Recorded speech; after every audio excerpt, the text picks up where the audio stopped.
Welcome to iDream media. మనం తీసుకునే ఆహార పదార్థాల్లో ప్రతిరోజు కల్తీ జరుగుతూనే ఉంది. అవి తీసుకుంటూ ఉన్నాము, అనారోగ్యాల బారిన పడుతూనే ఉన్నాం. అయితే ఇంట్లోనే టెస్ట్ చేసుకోవచ్చు ఆహార పదార్థాల్లో కల్తీ ఎలా జరిగిందని. సో సింపుల్ టెస్ట్లే ఉన్నాయి. సో ఈరోజు అయితే మనం మిల్క్ గురించి తెలుసుకుందాం. వీటిల్లో ఏది బెస్ట్ మిల్క్. సో మిల్క్ గురించి రకరకాల కథనాలు వింటూ ఉన్నాం కదా. ఈ మిల్క్ తీసుకోవడం వల్లనే అనేక రకాల హార్మోన్ ఇంబ్యాలెన్స్ వస్తున్నాయని, రకరకాల క్యాన్సర్లు వస్తూ ఉన్నాయని. సో వీటిలో ఏది బెస్ట్ మిల్క్, సో ఏది కల్తీ జరిగిన మిల్క్ ఇంట్లోనే టెస్ట్ చేసి తెలుసుకోవడం ఎలాగా. స్మార్ట్ ఫుడ్ ల్యాబ్స్లో ఉన్నాం. మనతో పాటు ఎండి ఫణి ప్రకాష్ గారు ఉన్నారు. సో జూనియర్ సైంటిస్ట్ కెమిస్ట్రీ గారు ఉన్నారు. సార్ నమస్తే. నమస్తే మేడం. నమస్తే. సో ఈ రెండిట్లో అసలు ఏవి కల్తీ పాలు, ఏవి మంచి పాలు, అసలు ఏం కలుపుతారు దాంట్లో? చిక్కదనం కోసం కావచ్చు, లేదా పాల క్వాంటిటీ పెంచడం కోసం కావచ్చు, అవి మన ఆరోగ్యం మీద ఎలాంటి ప్రభావం చూపిస్తాయి? అంటే దీని పాల కన్నా ముందు నేను చిన్న ఒక పాయింట్ చెప్దాం అనుకున్నాను. సోర్స్ ఎక్కడి నుంచి వస్తుంది మనకి అంటే యానిమల్కి ఫస్ట్ ఫీడ్ పెట్టాలి కదా. బలమైన ఫీడ్ పెడితేనే పాలు వస్తాయి. ఆ ఫీడ్లో ఫ్యాట్ అన్నీ కూడా ప్రాపర్గా ఉంటేనే బయట అవుట్పుట్ కూడా ఫ్యాట్ వస్తుంది, మంచి పాలు వస్తాయి. ఇప్పుడు ఏమవుతుందంటే దానికి పెట్టే దాంట్లో ఎండుగడ్డి పచ్చగడ్డి ఏది పెట్టినా అవన్నీ కూడా పెస్టిసైడ్స్ కంటామినేట్ అయి ఉంటాయి. అలా తింటుంది. అది తిన్నప్పుడు దాని బాడీలోకి వెళ్తుంది.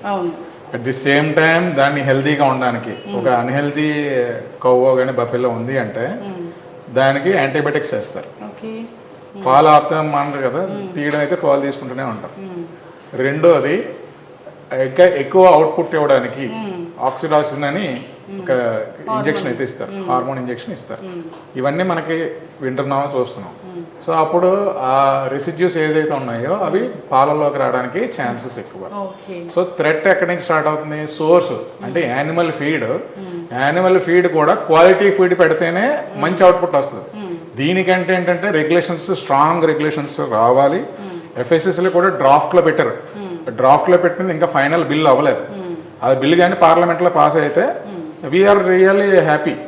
అది అంటే నాకు అనిపించిన దాంట్లో ఇంక్లూడింగ్ యానిమల్ ఫీడ్ కూడా ఎఫ్ఎస్ఎస్ఏ అండర్లోకి వస్తే చాలా హ్యాపీ అని నేను అనుకుంటున్నాను.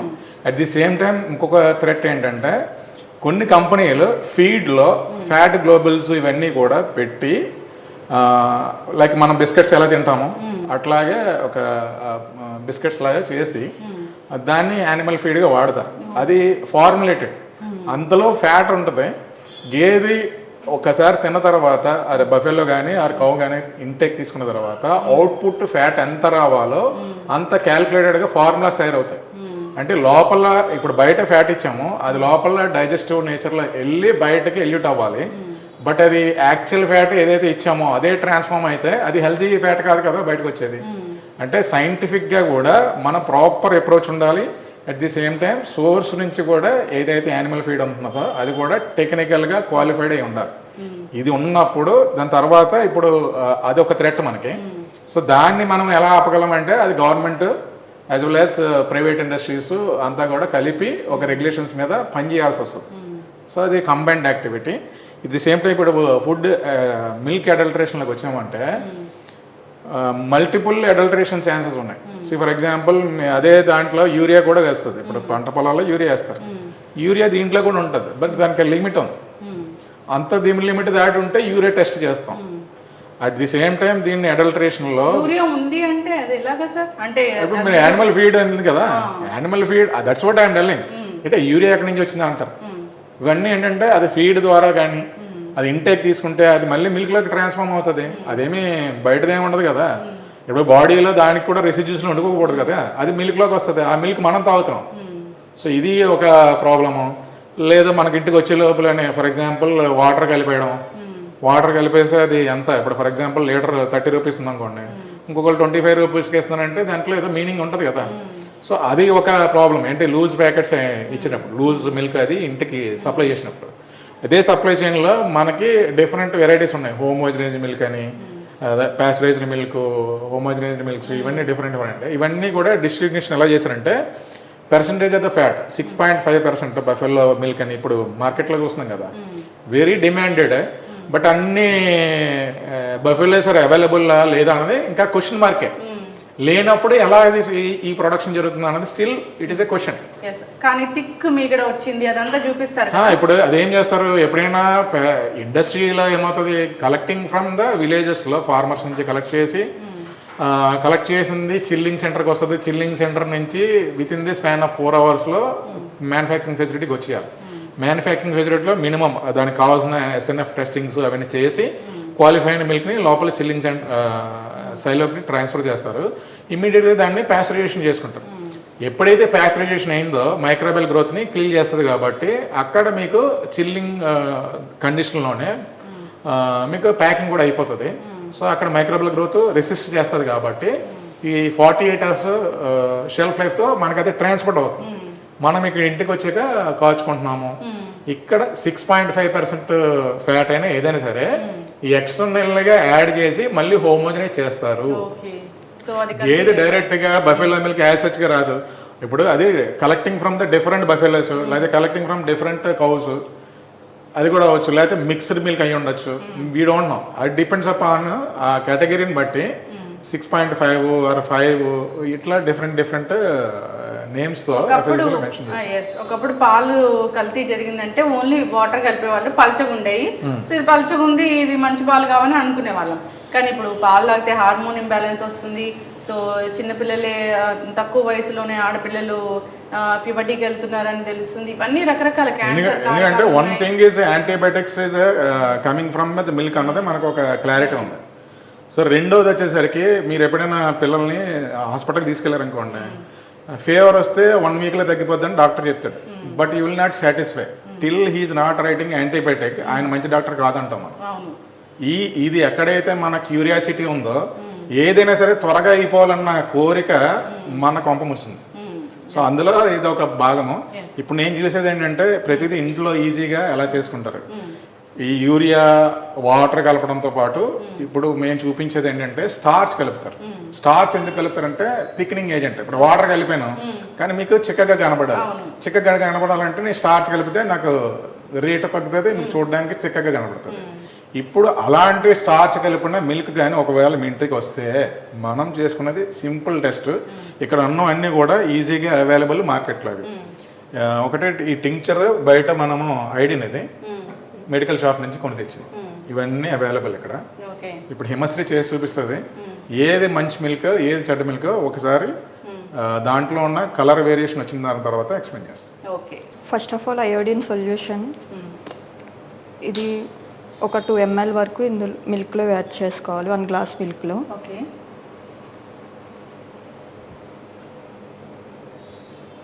నెక్స్ట్ ఆల్సో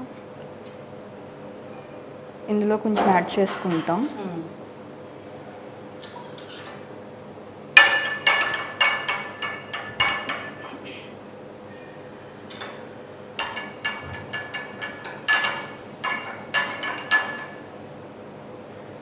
ఇది కలర్ చేంజ్ అవ్వలం అంటే మనకు అయోడిన్ సొల్యూషన్లా కనిపిస్తుంది. అయోడిన్ సొల్యూషన్ ఒకటే ఉంది బట్ ఇది చూస్తే కలర్ చేంజ్ అయింది. సో ఇందులో స్టార్చ్ ఉంది కాబట్టి అది బ్లూ కలర్ వచ్చింది. నార్మల్ మిల్క్ అయితే నార్మల్ మిల్క్ అందులో రాదు. అందులో స్టార్చ్ లేనట్టు ఇందులో స్టార్చ్ ఉన్నట్టు ఇది ఇండికేషన్.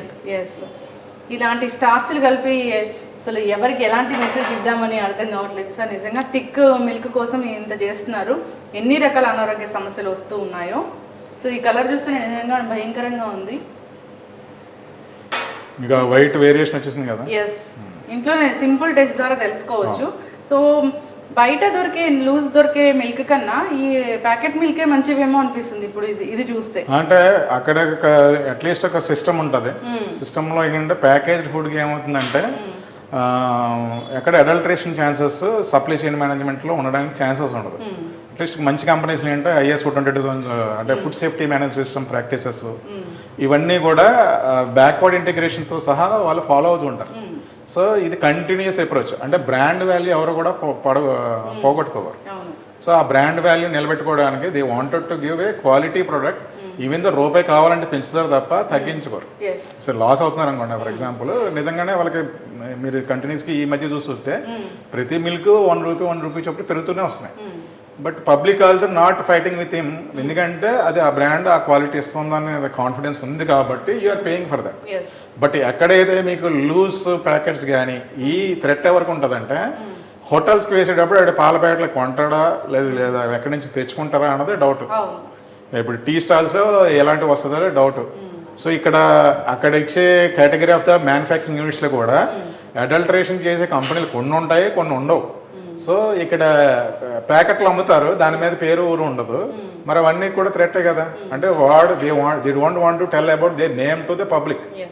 సో ఇవన్నీ కూడా అందరూ చెడ్డవాళ్ళని మనము ఇందులో కొంతమంది చేయడం వల్ల ఆ సమూహంలో మనం కూడా ఒక భాగస్థలమే కాబట్టి డెఫినెట్గా పబ్లిక్ హెల్త్ మీద ఇంపాక్ట్ చూపించినప్పుడు మనం రియాక్ట్ అవ్వాల్సిందే. ఖచ్చితంగా సార్. సో ఇలాంటి స్టార్చ్ కలిపారు, ఈ పాలు మనం రోజు తీసుకుంటున్నాము, ఎలాంటి అనారోగ్య సమస్యలు వస్తాయి?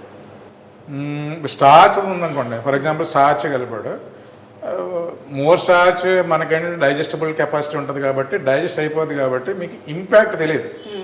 బట్ యూఆర్ పేయింగ్ మోర్ అంటే సబ్స్టాండర్డ్, అంటే క్వాలిటీ ఒక 3% ఫ్యాట్ ఏదో ఉండాలి మేడం. స్టార్చ్ కలిపి తిక్కగా వచ్చేసింది, బట్ అందులో ఉన్నది 1% ఫ్యాటే ఉంది. But you're losing your amount. నేను మిమ్మల్ని చీట్ చేస్తున్నాను ఇలా చేయడం వల్ల. సో స్టార్చ్ ఇంటేక్ తీసుకుంటారు, బట్ ఇట్స్ నాట్. అప్పుడు మీకు ఏమవుతుందంటే మామూలుగా ఏంటంటే ఆ మిల్క్ తాగితే మీకు ఆకలేస్తుంది త్వరగా, ఇది తాగితే ఇంక మీకు ఆకలేదు. అదే డిఫరెన్షియేషన్. ఓకే, అంతే కదా సార్. ఆ స్టార్చ్ ఎక్కడి నుంచి వస్తుంది, ఎలాంటి కాంపౌండ్స్ అనేవి ఉంటాయి దాంట్లో అనేది కూడా మన హెల్త్ మీద. ఆ స్టార్చ్ మంచి క్వాలిటీ కాకపోతే బ్లోటింగ్ ఇష్యూస్ వస్తాయి. అవును. పాలు తాగేమో మనకి ఎందుకు ఆకలేయట్లేదు, పాలు తాగేమో మనకు బలం రావట్లేదు, ఇలాంటి వింటూ ఉంటే సో ఇలాంటి సబ్స్టాండర్డ్ చేసి అడల్టర్ చేసినప్పుడు ఇట్స్ ఎ బిగ్ క్రైమ్. ఖచ్చితంగా సార్. ఇలాంటివి జరగకుండా ఉండాలని కోరుకుందాం. సో నిజంగానే పాలు ఎక్కడి నుంచైనా తీసుకున్నప్పుడు ఒక 2-3 రోజులకు ఒకసారి ఇలాంటి టెస్ట్ ఇంట్లోనే చేసుకోవచ్చు కాబట్టి టెస్ట్ చేసి దాన్ని కంటిన్యూ చేయాలా లేదా అని ఆలోచించాలని కోరుకుందాం. చాలా చక్కటి ఇన్ఫర్మేషన్ అండి, ధన్యవాదాలు. Thank you.